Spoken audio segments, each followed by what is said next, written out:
എനിക്ക് MT വളരെ പുതിയ തരത്തിലുള്ള ഒരു കഥാഖ്യാന ശൈലി കൊണ്ടുവരികയാണെന്ന് എനിക്ക് തോന്നുന്നു.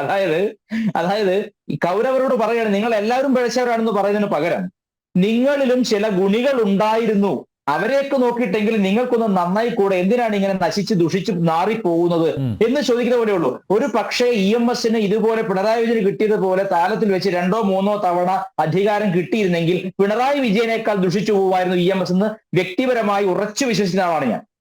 കാരണം അതിനുള്ള എല്ലാ സാഹചര്യങ്ങളും അദ്ദേഹത്തിന്റെ ഭാഷയിലും ശൈലിയിലും ഉണ്ടായിട്ടുണ്ട്. ഗൗരിയമ്മയോട് ചോദിച്ചാൽ അത് ഗൗരിയമ്മയുടെ ഭാഷയിൽ പറഞ്ഞാൽ അത് കറക്റ്റായിട്ട് മനസ്സിലാവും എല്ലാവർക്കും. EMS അല്ലെങ്കിൽ ഞാൻ പറയുന്നത് ഇവിടെ വ്യക്തിയല്ല, ഈ കമ്മ്യൂണിസം അല്ലെങ്കിൽ മാർക്സിസം എന്ന സിദ്ധാന്തം ഒരു അധികാര കസേരയിലേക്ക് എത്തുമ്പോൾ പാല് വാങ്ങിയിട്ട് പറമ്പിൽ വെച്ച അവസ്ഥയാവും. അതായത് ഫ്രീസറിൽ നിന്ന് എടുത്ത പാല് സുഗന്ധമുള്ളതാണ്, ഗുണപുഷ്ടിയുള്ളതാണ്, അതെടുത്തിട്ട് പറമ്പിൽ വെച്ചാൽ അത് നിമിഷങ്ങൾ കൊണ്ട് കെട്ടു നാറും. അതുപോലെ കമ്മ്യൂണിസം എന്ന സിദ്ധാന്തം ഒരു അധികാര കസേരയിൽ ഇരുത്താൻ കൊള്ളാത്തതാണെന്ന് ലോകത്തെ എല്ലാ കമ്മ്യൂണിസ്റ്റ് മന്ത്രിസഭകളും, എസ്പെഷ്യലി എല്ലാ തരത്തിലുള്ള മാർക്സിയൻ സിദ്ധാന്തം അവലംബിച്ചു വന്നിട്ടുള്ള മന്ത്രിസഭകളും തെളിയിച്ചു തന്നിട്ടുള്ളതാണ്. ക്യൂബയിലെ സ്ത്രീകളുടെ തുടയിൽ വെച്ച് ചുരുട്ടിയ ചുരുട്ടെന്നാണ് ക്യൂബയിൽ പരസ്യം കൊടുത്തിരുന്ന ആ കാലത്ത്.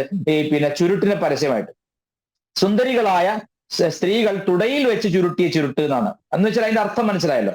അതായത് എല്ലാ തരത്തിലും സാമൂഹികമായിട്ടുള്ള എല്ലാ തട്ടിലും ഒരുപോലെ ദുഷിപ്പിക്കുന്ന എന്തോ ഒരു എലിമെന്റ്, എന്തോ ഒരു കാര്യം കമ്മ്യൂണിസത്തിലുണ്ട്. അത് ഓരോ ഭരണാധികാരിയും മുറതെറ്റാതെ തെളിയിച്ചുകൊണ്ടിരിക്കുകയാണ്. അവർക്ക് തുടർഭരണം കൊടുക്കുകയേ വേണ്ടൂ. ഇപ്പൊ നമുക്കറിയാം ഇതെന്തുകൊണ്ട് മോദിയെ പറ്റി അല്ല എന്ന് പറയാൻ കൂടി ഞാൻ ആഗ്രഹിക്കുകയാണ്. മോദിക്ക് സ്തുതിപാഠകരുണ്ട്, മോദിക്ക് പരസ്യം ചെയ്യുന്ന ആളുകളുണ്ട്, മോദി അൾട്രാ മോഡേൺ ആയിട്ടുള്ള വസ്ത്രം ധരിക്കുന്ന ആളാണ്, ഇതൊക്കെ ഇവിടെ മാറ്റി നിർത്തിക്കോളൂ.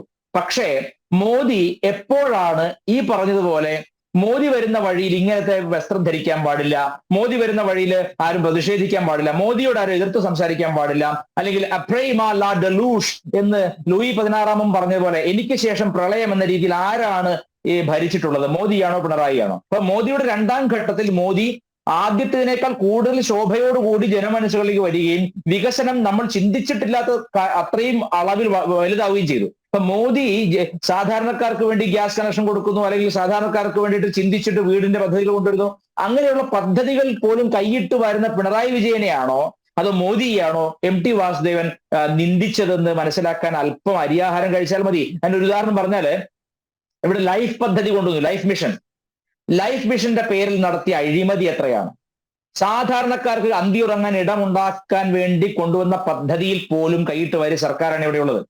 സ്വന്തം കുടുംബത്തിന് വേണ്ടി വ്യക്തിസ്വത്ത് കൂട്ടാൻ വേണ്ടി സർക്കാർ സംവിധാനങ്ങളെ ഉപയോഗിച്ചു എന്ന് അദ്ദേഹത്തിന്റെ കൂടെ ദീർഘകാലം സഞ്ചരിച്ച സെക്രട്ടറി പോലും പറഞ്ഞുവല്ലോ. അതായത് അദ്ദേഹം പോലും ഇപ്പോൾ നിയമത്തിന്റെ മുമ്പിൽ കുറ്റവാളിയാണല്ലോ. ശിവശങ്കരനെ പറ്റിയാണ് പറയുന്നത്. ഇങ്ങനെ എത്ര 2 ടേമിനുള്ളിൽ 2000 അഴിമതി ആരോപണങ്ങൾ ആഴത്തിലുള്ളത് വന്നിട്ടും ഇവിടെ യാതൊരു ഉളുപ്പുമില്ലാതെ അധികാര കസേര അള്ളിപ്പിടിച്ചിരിക്കുന്ന ഈ മനുഷ്യനോട് തന്നെയാണ് MT വാസുദേവൻ അത് പറഞ്ഞിരിക്കുന്നത്. വാസുദേവൻ നായർ തിരുത്തിയത് എന്തുകൊണ്ടാണ്?